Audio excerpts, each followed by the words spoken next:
there are a lot of movies that turn 20 years old in 2024 where you're like, wow, really? Like Mean Girls turned 20 years old. It's like, these girls been around for 20 years? That's crazy. Kill Bill Volume 2. Oh, fantastic. Uma Thurman should have won an Oscar for that. That turned 20. Eternal Sunshine of the Spotless Mind. But then we get a Spider-Man 2. Spider-Man 2 doesn't get enough credit for the Marvel Universe. Spider-Man 2 does not get enough credit for being one of the greatest comic book movies of all time, and at one point might have been the greatest comic book movie of all time. Tobey Maguire will always be the preeminent Peter Parker. No offense to Andrew Garfield. Like, Andrew Garfield, as his version of Spider-Man, was actually good. He was more of a cool, emo-ish Peter Parker. You know, even though, to be honest, Tobey Maguire kind of played an emo Peter Parker in Spider-Man 3. It was overstuffed. Spider-Man 3 was just, it was overstuffed. But yeah, I always enjoyed Andrew Garfield as Peter Parker. Like, I always did like him. I was surprised when they got rid of him. And then they replaced him with Tom Holland. And Tom Holland, I enjoy him as his Peter Parker. He's like in between Toby and Andrew. He's kind of like nerdy but not nerdy, cool but not cool. So he's kind of in the middle. So he's been fine. I have no problem with any Peter Parkers, especially. Do yourself a favor. If you haven't watched from the last Spider-Man movie, go watch the reaction scenes from people when they saw Andrew Garfield first popped up in that movie. And then when Tobey Maguire first popped up. It was amazing when you saw them. Because when I was watching that last Spider-Man movie, I was like, it's all right. And then Andrew popped up. I was like, oh! And then Toby popped up. I was like, oh my God! All the reactions in the theaters were great. But let's go back to Spider-Man 2. Well, let's go back to Spider-Man 1. So when I saw Tobey Maguire in that first Spider-Man, I say, he is everything about him screamed Peter Parker. My dad had to remind me like a few months ago. He said, as a little kid, I used to run around doing my fingers like this, like Spider-Man. And it's because I love Spider-Man. Like, I love Superman, The Flash, Batman. I love those comic books back in the day. I was DC first, and then I went into Marvel. But for me, the reason I love Peter Parker was that Peter Parker was a complete nerd, and I was pretty nerdy too. The thing about Superman was pretending to be a nerd like Clark Kent. It's like, oh, I'm a nerd. I'm wearing glasses. When in reality, he was like, I'm the son of Krypton. I'm Kal-El. No, Peter Parker was a real nerd, man. We got bitten by a radioactive spider. Had to figure things out. But man, so when I saw Tobey Maguire in that first one with William Dafoe, and William Dafoe is the Green Goblin, is probably one of the greatest comic villains ever made. Like, oh my God, William Dafoe was so crazy in that film. And I don't think we talk about him enough in Spider-Man 1. So Spider-Man 1 ends, and the way it ended is like, wow, this film is so good. So I was waiting for Spider-Man 2. Spider-Man 2 comes out. I wasn't sure it would be able to top Spider-Man 1. It not only topped Spider-Man 1. At one point, Spider-Man 2 was probably the best comic film ever made. Marvel does not give that film enough credit.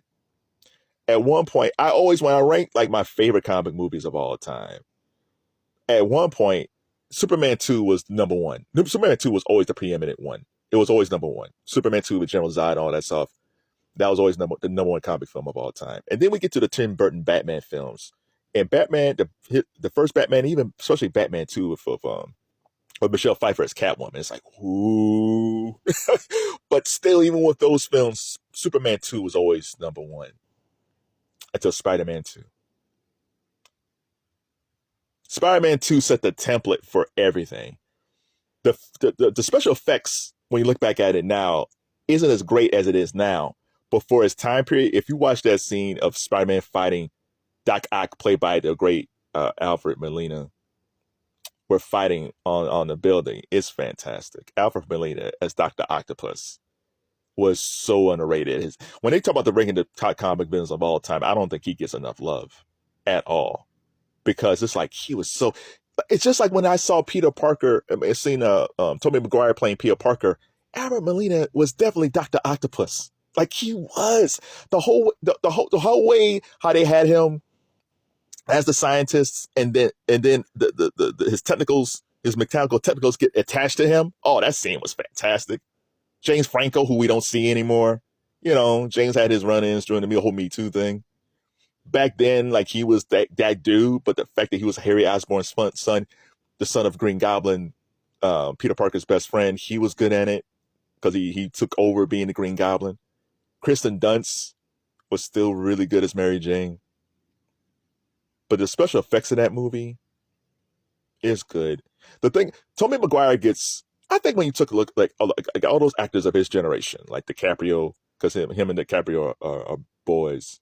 When you look at that era, I think Tobey Maguire kind of gets lost because his acting is so subtle. Like, sometimes it doesn't seem like he's really acting. You actually start believing, like, that dude's Peter Parker. Like, he's just some dude trying to figure out things. He loves his Aunt May. Yeah, and that was like the old school Aunt May before we get to the hot Marissa Tomei Aunt May. Shout out to Marissa Tomei being the hot Aunt May later on in the Tom Holland Spider-Man movies. But that was when Aunt May was old. But he loved his Aunt May. He loved Mary Jane. Man. And he was just trying to conceal his identity. He's still trying to figure out his powers. He's a photographer, but he loves science. Like, it's just, he's so believable as Peter Parker. He's just as believable as Peter Parker as Robert Downey Jr. is as Tony Stark. When you see Tony Stark, you see Robert Downey Jr., you see Tony Stark. There's no separation between them because that's who he is. And Tobey Maguire is the same way. Tom Holland's different. Like, when you see Tom Holland, and again, I'm from a different generation. So if you just know the Tom Holland Spider-Man, you probably feel just the way I do about Tobey Maguire.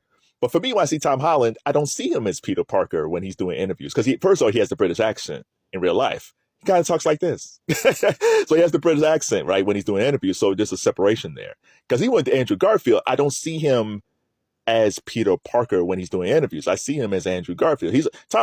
Andrew Garfield is a fantastic actor. I just don't see him as Peter Parker in these interviews. When I see Tobey Maguire, he is, to me, good or bad, Peter Parker all the time. And it kind of sucks for him as an actor because you want people to see you in different roles. But nah, man, that Spider-Man 2 is just one of the greatest films ever. Because I always feel like Blade doesn't get enough credit for helping usher in the new era of Marvel films, and I don't think Spider-Man 2 gets enough credit for the greatness as it was. Because the first two X-Men movies, X-Men and X-Men 2 with Hugh Jackman, were really, really good, man. X2 was really, really good and really underrated. But Spider-Man 2, at one point, I think I had Spider-Man 2 number 1 and then Superman 2. Now, if I look at my top comic book films of all time, man, it's tough. I love Captain America Winter Soldier. So I have the Dark Knight. I have the Dark Knight number 1. So I have the Dark Knight at number 1. I have Captain America Winter Soldier number 2. Man. And you have Captain America Civil Wars. And you have the first Iron Man. And you have Black Panther. Black Panther is always going to be in my top 5 for what Chadwick Boseman and Michael B. Jordan did in that film. There's nothing in Black Panther 2 that's even comparable to what those guys did. Michael B. Jordan's Eric Killmonger will always be one of the greatest, not even just comic book villains, just best villains ever. And I'm glad Jordan was able to play a villain. The way he sunk his teeth in that role and the duality between Killmonger and T'Challa from coming from different backgrounds as black men. Oh, my God. Oh, there's so much in that film. There's so much in that film. And Black Panther 2 doesn't even come close to that. So I always have Black Panther 2 in my top 5. But, man, I don't know. So I guess I would have Dark Knight. I would have Dark Knight number 1. Captain America's Winter Soldier number 2. Price, I still love Superman 2. Superman 2, Spider-Man 2, and Black Panther. Now, that list is debatable. You could tear my list apart, which is totally fine. But, man, that's how much I love Spider-Man 2. So, of all the films that came out in 2004 that turned 20 years old, what is your favorite film? And what film have you said, oh, my God, that was 20 years ago? How old am I at this point? Oh, my God. Love Spider-Man 2. Shout out to Tobey Maguire.